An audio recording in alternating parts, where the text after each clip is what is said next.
Hello everyone, I'm going to talk you through how to straighten your tumbler.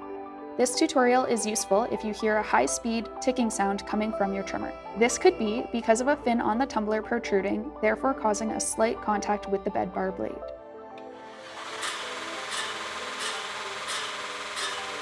In this case, you will need to straighten your tumbler. Let's show you how. Turning off and on the machine and listening to the noise is a good way to find which fin is bent.